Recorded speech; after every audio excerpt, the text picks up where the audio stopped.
Looking for a fast-charging, ultra-responsive stylus for your iPad? Meet the 2X Fast Charge Active Stylus Pen, designed for 2018 to 2025 Apple iPads.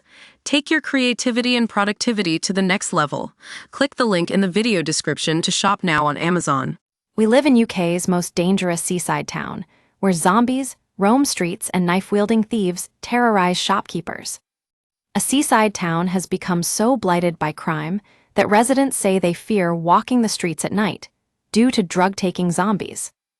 New crime stats have revealed Blackpool is now one of the most dangerous places to live in England and Wales. The Seaside resort has the sixth highest crime rate, with almost 22,000 crimes and 155 offenses for every 1,000 people in the year ending September 2024, the equivalent of 1 in 6 people being a victim of crime. Only some London boroughs, Middlesbrough and Manchester, have higher rates. Data for Community Safety Partnerships, CSP, also reveals Blackpool has the highest rate for violence and the second highest for sex offenses. Some of the worst crime areas are just a mile or so from the iconic Blackpool Tower and the town's other glittering promenade attractions. Taking to TripAdvisor, one visitor said, "I regularly visit Blackpool Beach and Promenade as it's an amazing place for walks. The views are stunning." Sadly, the area itself seems to have taken a turn for the worse. Drugged up and drunk men walking around the town center, looking like zombies, and teenagers drinking and blaring music on the prom. Annie Valentine, 57, has attempted to fight back against fly tippers, drug users, and shoplifters.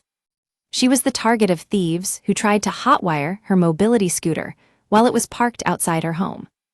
"I don't feel safe when I walk to the shops," she admitted. "And I haven't even used my scooter this year. Crime is a constant worry." The retired chef's daughter Amelia, 21, who works at a nearby shop, was once confronted by a man who threatened to stab her during a shift. Annie says the shop is regularly plagued by shoplifters, and she became so concerned that Amelia might be attacked, she decided to take matters into her own hands. "Amelia told me about one guy who had already been in 3 times to steal wine and had previously threatened staff," Annie said. "So I went to the shop one night, and sure enough he came in about 9 p.m. He went straight over to wine, grabbed a bottle. 2 staff saw him and there was a scuffle, but as he went to leave I told him, 'You're not getting out.' He pushed past me and threatened to hit me with the bottle, so I clouted him with my walking frame." The man was later arrested, but has since fled to Scotland, she said.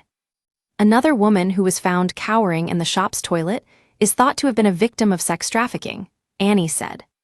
While in another alarming incident, her friend was randomly attacked as he walked to the railway station. The frightening assault left him with a fractured jaw and a bleed on the brain. Annie, along with her friend Brian Roberts, chair of Community Police Liaison Group, the Brunswick Pact, Police and Community Together, met with Home Secretary Yvette Cooper and Policing Minister Dame Diana Johnson in November. Their discussion centered on the huge amount of unreported or under-investigated crime in some UK communities, including Blackpool. "There's a constant fear of crime in some parts of town," Brian said. "The police helicopter was up 3 times yesterday because of police pursuits, and a stolen car ended up crashing into the front wall of a house before the driver ran off." The stats below show the amount of reported violent crimes per 10,000 population based on data released by the ONS. 1 Blackpool, 769.7. 2 Middlesbrough, 657.6. 3 Thanet, 621.5. 4 Birmingham, 618.2. 5 Bradford, 612.3. 6 Wolverhampton, 612.2. 7 Denbighshire, 603.9. 8 Manchester, 595.9. 9 Southampton, 588.7. 10 Portsmouth, 583.9. One pursuit involved a teenage suspect who dangerously led officers on an hour-long chase through the town. "E-bikes are a big problem," admits Brian, "but drugs are the worst issue because so many other crimes are drug-related. I know of 4 grow houses cannabis farms that have recently been shut down. Neil Beedham, 73, who has lived in the town for 40 years, said, "I won't go out at night. There's always some sort of trouble. And we need more police on the ground to stop it. Where I live used to be nice. There were rows of lovely guest houses, but a lot of properties have been bought up by out-of-town landlords and fallen into disrepair. It's really gone downhill." Over the road from Neil's house, the Morrison store has been raided twice in 3 months, while signs on lampposts warn that mobile CCTV operates in the area for crime prevention and public safety. A Council Reassurance Plus office has a Say No to Knife Crime poster in the window as well as knife surrender bin outside. Young Mum Bate Wells, 27, who has a 3-year-old daughter, says her neighborhood has become an awful place to live. There's lads dressed in hoodies and balaclavas whizzing around on e-bikes all the time. "It's so bad I don't bother going out at night. I just don't feel safe on the streets."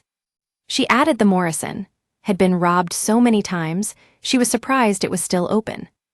Lancashire Police was contacted for comment.